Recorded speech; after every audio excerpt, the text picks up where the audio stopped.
ऐसी वीडियो रोज देखने के लिए आप मेरी वीडियो को लाइक करें, इस पे कमेंट करें और अपने दोस्तों के साथ शेयर करें। और हाँ, अगर आप इस चैनल पे नए हैं तो इसे सब्सक्राइब करना ना भूलें। मॉरिशस।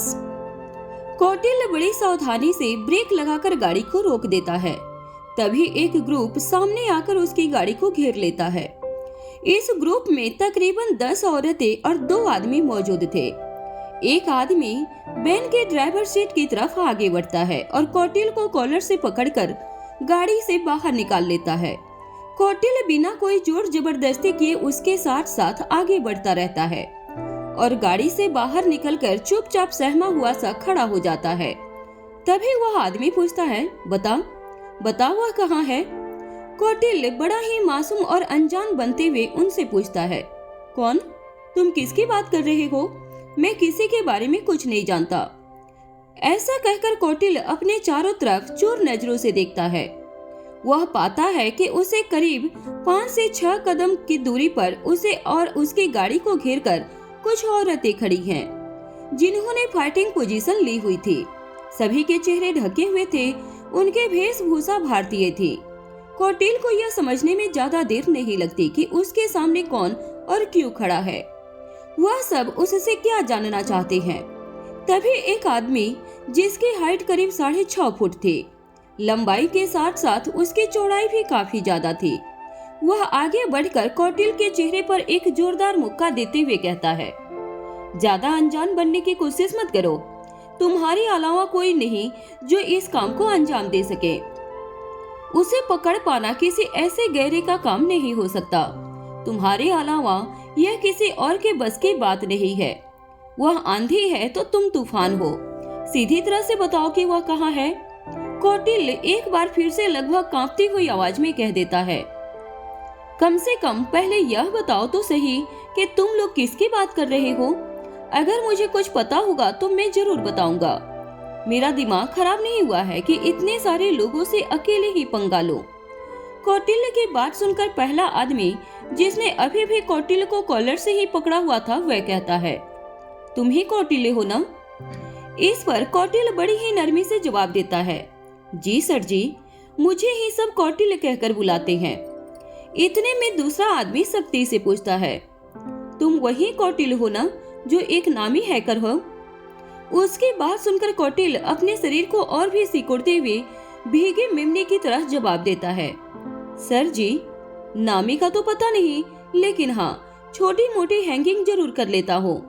बाकी लोग मुझे ज्यादा जानते नहीं हैं।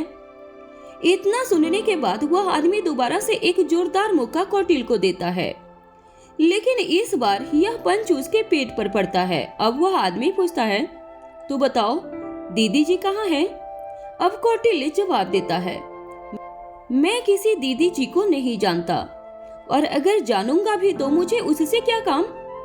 मुझे जिससे काम है मैं सिर्फ उसी लड़के के आगे पीछे घूमता हूँ, उसी की खैर खबर रखता हूँ। तुम जिसकी बात कर रहे हो मैं उसे जानता तक भी नहीं।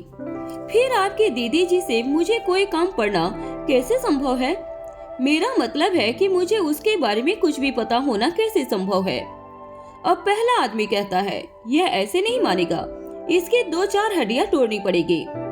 तब उस दर्द से तड़प कर यह कुछ ही पलों में अपना मुंह खोल देगा। इतने में कौटिल्य अपने दोनों हाथों को आगे तरफ करते हुए अपनी हथेलियों से उन्हें रुकने का इशारा करते हुए कहता है, अरे अरे नहीं नहीं, रुको रुको, इन सब की जरूरत नहीं पड़ेगी। तुम साफ साफ बताओ कि तुम क्या चाहते हो। मैं बेचारा कोई लड़ाकू या किडनैपर नहीं हूँ जो सबको लेकर फरार हो जाऊं। आखिर तुम्हें चाहिए क्या? मैं तुम्हारी क्या मदद कर सकता हूँ, वह बताओ। अब पहला आदमी कौटिल्य को उसके कॉलर से झकझोरते हुए आगे कहता है, मतलब तुम बहुत बड़े शातिर खिलाड़ी भी हो, इतनी आसानी से कुछ नहीं बताओगे? ठीक है, यह बताओ तुम यहाँ क्या करने आए थे? अगर तुम दीदी को नहीं जानते और तुम्हें दीदी नहीं चाहिए थी तो तुम यहाँ क्या कर रहे हो? क्या भारत तुम्हारे लिए छोड़ना पड़ गया? इस पर कौटिल्य कहता है, माफ करना सर जी, भारत मेरे लिए कभी भी छोटा नहीं पड़ सकता। आपको मालूम भी नहीं होगा कि अभी तक तो मैं पूरा भारत घूम भी नहीं पाया। दरअसल वह इतना ही ज्यादा है, ऊपर से पुरानी विरासत और धरोहरों की खान भी है। इतने में दूसरा आदमी कहता है, हम यहाँ तुझसे ज्ञान बटोरने नहीं आए हैं, फालतू की बकवास बंद कर अपनी और सीधा मुद्दे पर आओ। बोल दीदी कहाँ है?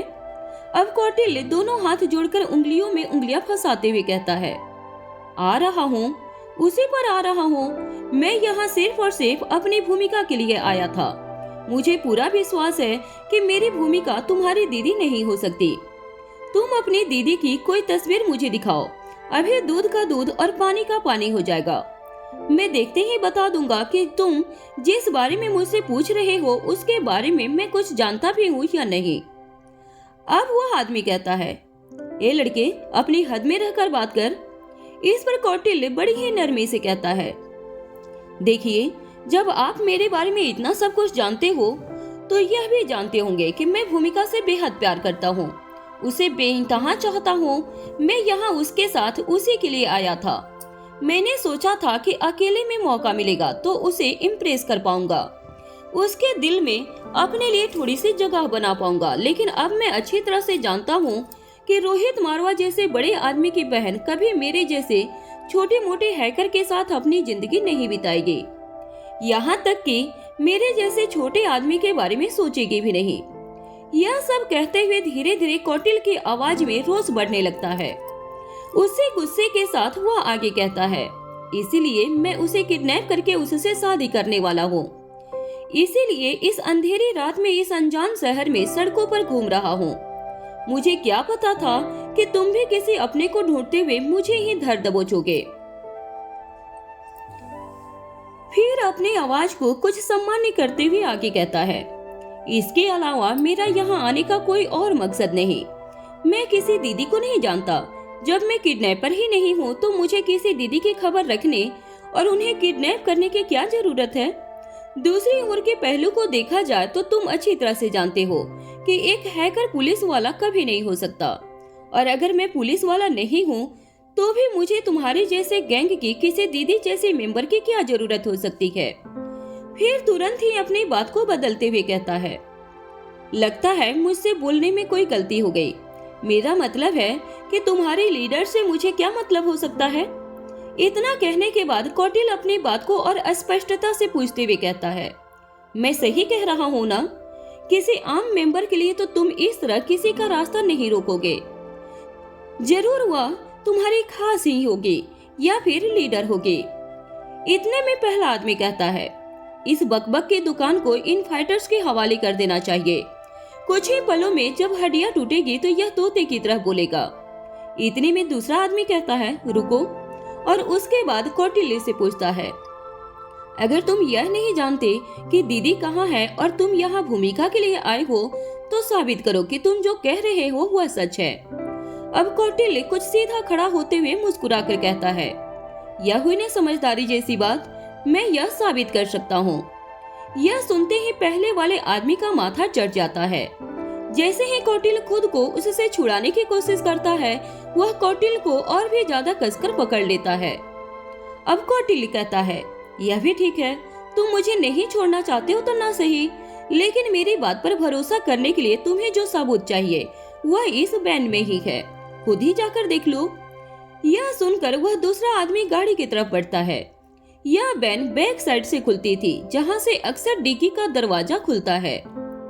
कौटिल्य पहले आदमी से कहता है, मुझे भी उसी तरफ लेकर चलो, तभी मैं तुम्हारी मदद कर पाऊंगा। यह सुनकर वह आदमी लगभग कौटिल्य को घसीटते हुए उसी तरफ लेकर जाता है। कौटिल्य उस दूसरे आदमी को इशारा करते हुए कहता है, यह बैन पीछे की तरफ से इस बटन को दबाने के बाद खुलेगी। कौटिल्य के कहे अनुसार वह दूसरा आदमी वहां पर लगे हुए एक येलो कलर के बटन जैसे गोल हिस्से को दबाता है, जिससे दरवाजा पीछे की तरफ से खुल जाता है। अंदर देखने पर वह गाड़ी अंदर से एकदम खाली थी। अब वह दूसरा आदमी कौटिल्य पर चिल्लाते हुए कहता है, यहाँ कोई भी नहीं है, तुम हमें बेवकूफ बनाने की कोशिश कर रहे हो।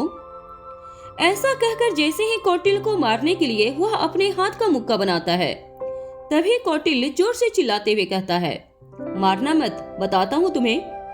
कौटिल्य के ऐसा कहते ही वह आदमी अपना गुस्सा रोक लेता है। कौटिल्य कहता है, वह जो लगभग 15 सेंटीमीटर ऊंची जगह दिखाई दे रही है उसे नीचे की तरफ दबाओ। तभी पहला आदमी दूसरे आदमी की तरफ देखकर कहता है, जरा संभल कर, इसमें इसकी कोई चाल ना हो। इस पर कौटिल्य कहता है, इसमें चाल होने की बात कहां से आ गई? तुम इतने सारे हो और मैं अकेला, चाल खेलकर भी कहां जाऊंगा? तुम्हारे हाथों मरने का शौक मुझे बिल्कुल भी नहीं चढ़ा है। अब दूसरा आदमी कौटिल्य को घूरते हुए गाड़ी के अंदर जाता है और गाड़ी के फर्श से जुड़ी हुई उसे एक बिलांद ऊंची 4 बाय 3 फीट की जगह को अपनी पूरी ताकत के साथ दबाता है, जिससे कटक की आवाज होती है। ध्यान से देखने पर पता चलता है कि उसके दबने से वहां उसके चारों तरफ बने हुए छोटे छोटे डिजाइन ऑटोमेटिकली खुल जाते हैं। अब कौटिल्य कहता है, इसे ऊपर करके देखो। जैसे ही वह आदमी उसे ऊपर करता है तो वह किसी भी बड़े संदूक के ढक्कन की तरह खुल जाता है।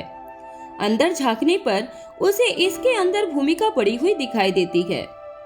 वह आदमी सहारा देकर भूमिका को बाहर निकाल लेता है। बाहर निकालने के बाद झटके से 2-3 कदम पीछे हट जाता है और फिर कौटिल्य की तरफ देखते हुए कहता है, यह इसके हाथ पैरों में क्या है? कौटिल्य कहता है, डरो मत, जमाना बहुत आगे निकल गया है। यह नई तरह की रस्सी है जिससे इसके हाथ पैर बंधे हुए हैं। अब वह पहला आदमी कहता है, यह दोनों हमारे किसी काम के नहीं, लेकिन यह दोनों ही हमारे लिए बड़ा खतरा जरूर है। हो न हो इन्हीं की वजह से वह लड़का भी हमारे हाथ से निकल गया है और दीदी भी हमें नहीं मिल रही है। इन दोनों को खत्म करो और यहाँ से चलो। ऐसा कहकर वह कौटिल्य को उन औरतों के हवाले कर देता है जो इस गैंग के साथ थे। धीरे धीरे वह आवाजें भूमिका के कानों में भी पहुंच रही थी और तभी भूमिका की बेहोशी टूट जाती है। वह आंखें खोलती है और सामने की तरफ देखती है तो उसे धुंधले धुंधले चित्र दिखाई देते हैं। कुछ ही पलों में उसे एकदम साफ साफ दिखाई देने लगता है और साफ साफ सुनाई भी देने लगता है। जब भूमिका कुछ बोलने की कोशिश करती है तो उसके मुंह से सिर्फ ऊ की आवाज सुनाई देती है। तभी वह आदमी भूमिका के चेहरे से टेप हटा देता है। भूमिका कहती है, कौन हो तुम लोग? इसके बाद कौटिल्य की तरफ देखते हुए कहती है, यह कौन सी नई चाल है? अब यह लोग कौन है? तुम बस एक बार मेरे हाथ खोल दो, मैं तुम्हें ऐसा सबक सिखाऊंगी कि मौत के बाद भी मुझे याद रखोगे। इतने में कौटिल्य उन लोगों से कहता है, अगर अपनी भलाई चाहते हो तो वापस इस टेप को इसके मुंह पर लगा दो, और उसके बाद अपने दोनों हाथ जोड़ते हुए घुटनों के बल बैठ जाता है।